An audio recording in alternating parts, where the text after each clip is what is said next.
E certo dia eu vi um vídeo seu, Paulo, falando justamente da ideia de cisão, né, entre do pensamento, a partir do pensamento socrático-platônico, né, entre mente e corpo. Foi ali, Paulo, que acaba isso se iniciando, né, essa coisa que se mantém até hoje, depois, né, o modelo cartesiano ele fortifica isso, ou foi a partir do pensamento socrático platônico, ou teve algum outro autor que levanta isso de uma forma anterior? Bom, quem vai mostrar essa culpa, entre aspas, do Sócrates, né, em separar corpo e alma, vai ser o Nietzsche, principalmente, numa Sim, obra chamada A Origem da Tragédia, que foi escrita em meados do século XIX.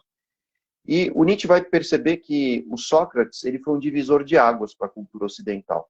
Ou seja, existiam antes e depois de Sócrates, e antes de Sócrates, os gregos valorizavam o equilíbrio entre corpo e alma. Tanto é que o elemento mítico, né, que representava a mente, a contemplação, era o deus Apolo, que é o deus das sim, belas formas, o deus da contemplação, o deus que inspira uma certa racionalidade. E o outro deus que se equilibrava com Apolo era Dionísio, que é o mesmo deus Baco dos sim, romanos.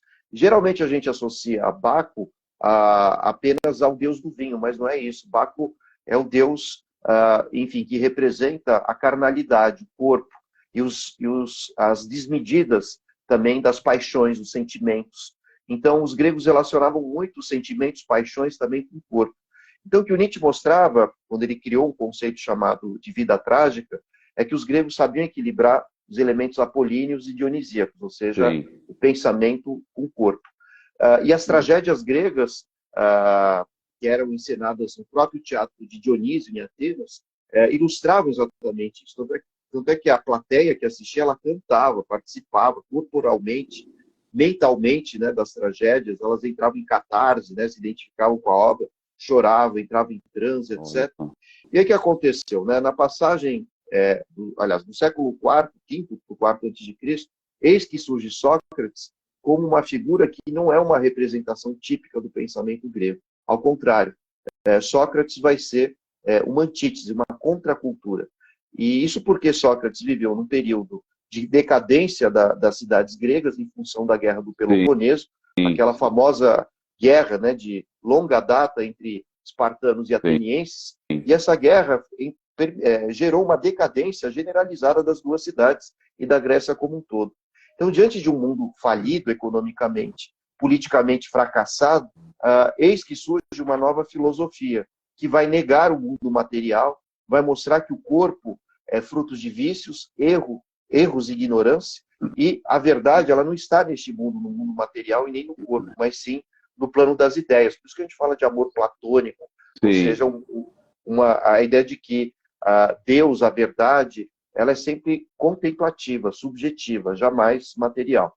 E aí o Nietzsche vai dizer que o que o Sócrates fez foi valorizar os elementos apolíneos contra os elementos dionisíacos que sim, representam as questões da corporeidade.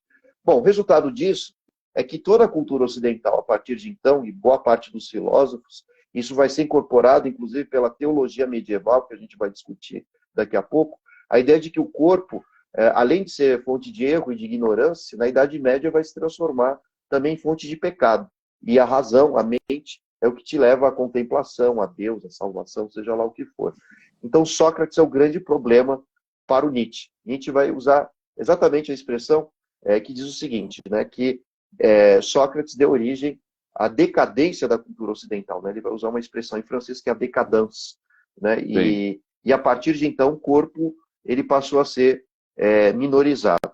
Mas tem um sim, detalhe, né? Sócrates, quando propôs um modelo ideal de cidade, ele ainda assim se inspirou em alguma coisa dos espartanos, né? Porque ele dizia que os filósofos deveriam governar, que são aqueles que cuidam da sim, mente, cuidam da razão, mas deveria haver uma classe de guerreiros.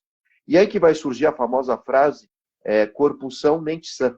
Né? sim, Então os guerreiros, eles não seriam meramente voltados aos cuidados corporais, mas teriam algum quê, né, de influência filosófica, racional, mas Sócrates para por aí. Os guerreiros não devem governar, devem ser submissos aos filósofos, e o corpo, exatamente porque o corpo não fornece nenhuma virtude. A virtude está unicamente na razão. O corpo, se depender apenas dele por si só, sem nenhum controle da mente, haverá indivíduos voltados aos vícios,